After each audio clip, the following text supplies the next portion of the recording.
प्रणाम गुरु जी। प्रणाम। प्रणाम गुरु माता। प्रणाम माता जी। मेरा नाम जिगर शाह है, मैं लंदन यूके से आया हूँ। गुरु जी, कनाडा शिविर से आने के बाद तो सर में इतना खिंचाव हो रहा था, गले में बहुत खिंचाव हो रहा था और सर में तो इतना हो रहा था जैसे फट जाए। तो फिर साधना मतलब ध्यान बंद कर रहा था। यहाँ पर आपने जब शक्तिपात किया उसके बाद सर में खिंचाव कम हो गया, लेकिन गले में अभी इतना ज़ोर से खिंचाव हो रहा है और पूरा कंधा ऐसे हो जाता है और अंदर से प्राण इतना खींचाव मार रहा है, ये पूरी चमड़ी खींच रही है और एकदम से ऐसे हो रहा है। जलन तो बंद एकदम, ये यहाँ पर टच नहीं हो रही है लेकिन ऐसे एकदम टाइट हो जाता है। और जब अंदर से प्राणों का खींचाव होता है तो नाक से जैसे श्वास लेना बंद हो जाता है, लेकिन फिर गले से जैसे अंदर से ही अन्न नली से जैसे श्वास आती है और फिर वो 2-3-5-6 सेकंड में नॉर्मल हो जाता है। और पूरे पीछे पीठ पूरी हल्की सी गर्म रहती है और सर में यहाँ पर बीच में जैसे हल्के से वो सुई भुगती ऐसा होता है। और कल जब इमीडिएटली आप शक्तिपात के बाद यहाँ पीछे गर्दन में हल्के से जैसे गर्मी धीरे धीरे इतनी सी ही मुँह ऊपर बढ़ी होगी, ऐसा एक बार हुआ हल्के से, उससे आगे नहीं हुआ, बस उस वक्त हुआ। और अनुभव में जैसे भाती जी ने बताया ऐसे ही आज नहीं कल नहीं आज सुबह जब ध्यान में बैठा था तो आँखों के सामने एकदम सफ़ेद रोशनी लगी, लेकिन पता नहीं चला कि शायद कैमरा की फ्लैश लाइट थी या सच में सफ़ेद रोशनी थी। तो जी, आपकी अनुभूतियाँ अच्छी हैं। साधना बढ़ा रही है, थोड़ा सा कष्ट सहन करने की आदत बना लीजिए। हाँ गुरु जी, कष्ट तो मैं बहुत सह कर लूँगा।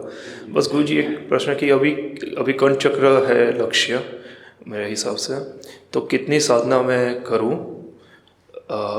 अब मैं प्राणायाम 2-3 बार तो पक्का जो स्पष्ट हो गया कि शुद्धता लानी है, तो साधना कितने घंटे करनी है? आपके पास जितना समय हो साधना में गुजारिए, यानी साधना कीजिए। अब ऐसा पूछना कितना सही होगा कि मैं कितना समय दूं या कितने घंटे करूं। मैं तो ये कहता हूं कि जितने आपके पास जितना समय हो साधना में लगा दीजिए, ठीक है। यानी कहने का जितना ज़्यादा से ज़्यादा अभ्यास होता रहे उतनी जल्दी सफलता मिलती रहेगी। कोटि कोटि वंदन गुरु जी, आपका खूब खूब आभार। प्रणाम माता जी। गुरु जी प्रणाम। प्रणाम। गुरु जी, कल शक्तिपात के बाद मूलाधार से कंठ चक्कर तक बहुत ही गर्म है। जैसे सुबह उसके बाद ओम मंत्र या शक्ति मंत्र या ध्यान में बैठते हैं तो वैसी ही गर्मी हो जाती है और आज्ञा चक्कर पर बहुत ज़्यादा दबाव है। इतना दबाव है कि आंखें बंद हो जाती हैं, लगता है कि यहीं पे बैठ जाऊं ध्यान करने। और अच्छी बात है। और गुरु जी, पिछले शिविर के बाद एक अनुभव आया था, वो मुझे आपकी बुक्स वीडियो में नहीं मिला, उसके तरह का कोई पूछ सकता हूँ क्या? अनुमति है उसमें? किस विषय से संबंधित है? अनुभव है, संक्षेप में कर दो। मैं ध्यान में बैठा था तो उसके बाद मुझे सुगंधित आनी शुरू हुई, जैसे अगरबत्ती की है। तो मुझे लगा कि जैसे साथ में से कोई मूर्ति आ रही है। मूर्ति थी, वो चल रही थी, रंग काला था और मुस्कुरा रही थी। तो मेरे मन में आया कि माता आ रही है।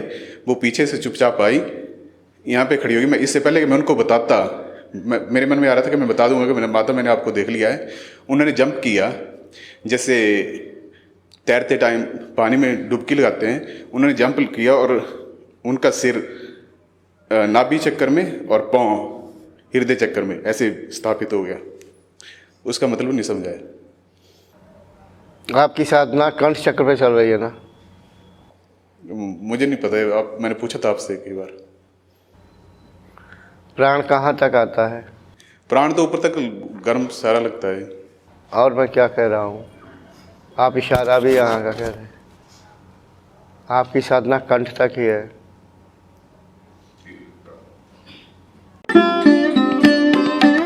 Thanks for watching.